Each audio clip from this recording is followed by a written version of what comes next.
Greater Noida में चीनी सामानों का किया बहिष्कार और चीन के राष्ट्रपति का पुतला फूंक कर किया विरोध प्रदर्शन। लद्दाख में सेना के जवानों की शहादत के बाद अब ग्रेटर नोएडा में आक्रोश देखने को मिल रहा है। आज तमाम सेक्टर वासियों ने चीन के खिलाफ सड़कों पर उतरकर जबरदस्त प्रदर्शन किया और चीन के राष्ट्रपति का पुतला भी फूंका। इस प्रदर्शन में ज्यादातर रिटायर सैन्य के अधिकारी, बच्चे, बुजुर्ग और महिलाएं भी शामिल थे। साथ ही चीनी सामान का बहिष्कार करने की बात भी कही। यह गुस्से भरी तस्वीरें ग्रेटर नोएडा के सेक्टर 37 के वासियों की है, जहां पर सेक्टर वासियों और तमाम तरीके से जो पूर्व सैनिक और बच्चे, महिलाएं भी इस प्रदर्शन में शामिल होकर चीन के खिलाफ जबरदस्त प्रदर्शन कर रहे हैं और कह रहे हैं कि चीन का जो भी सामान है भारत में प्रयोग किया जाता है उसका बहिष्कार करना चाहिए, जिससे चीन की आर्थिक स्थिति कमजोर हो सके। प्रदर्शन में बच्चे, महिलाएं भी शामिल हैं और बच्चों में भी काफ़ी गुस्सा देखने को मिल रहा है।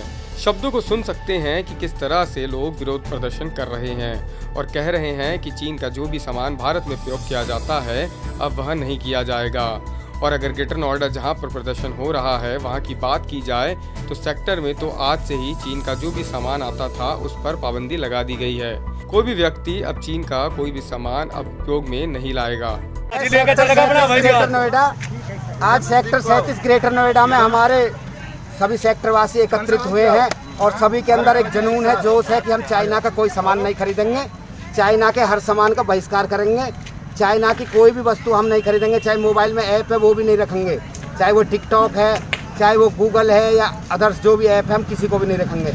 और आज हमारे पूरे देश में चाइना के विरुद्ध एक इतनी बुरी वो जागी हुई है कि हम चाइना का एक आइटम नहीं खरीदेंगे, चाइना के पूरे विरोध में रहेंगे, चाइना को हम बढ़ावा नहीं देंगे बिल्कुल भी।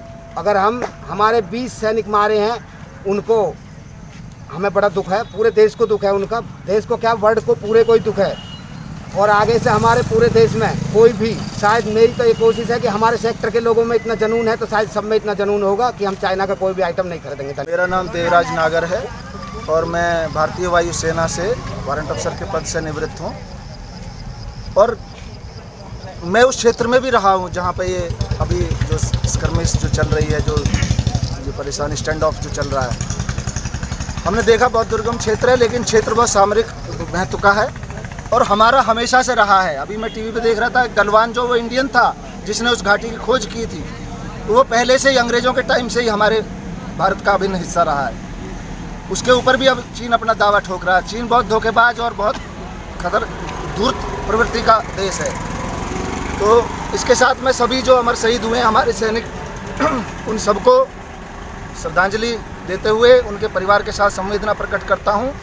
और हम सब ने, आपने देखा, सारे सेक्टर ने एकजुट होकर के पूरे देश में जगह जगह प्रदर्शन हो रहे हैं। पूरे देश की भावना यही है कि चीन के सामान का बहिष्कार किया जाए। जैसे कैप्टन साहब ने कहा, हम लड़ने में भी सक्षम है लेकिन लड़ने से पहले, लड़ने में नुकसान ज़्यादा होता है, लड़ने से पहले हम और तरीक़ों से, जो हमारे फाइनेंशियल तरीके हैं उनसे, आर्थिक तरीक़ों से हम उसको कंट्रोल में कर सकते हैं, हम उसको घुटने पे ला सकते हैं।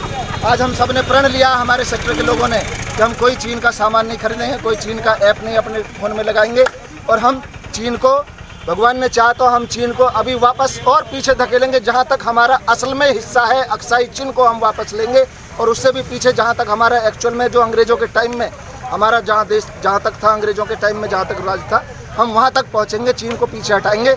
और मैं सारे दुनिया के देशों से भी ये आह्वान करता हूँ, चीन ऐसे देश है जिसको अभी आपने एक बार उसको डाउन कर दिया तो वो फिर उभरेगा, फिर इसी तरह करेगा। दानव प्रवृत्ति का देश है। उसको तो जर्मनी की तरह, जैसे जर्मनी के वर्ल्ड वार 2 के बाद 2 टुकड़े किए थे, चीन के 4 टुकड़े कर दिए जाएँ ताकि वो आगे फिर इस तरह की कोई धूर्तता के कार्रवाई करे ही ना, करने में सक्षम ही ना रहे।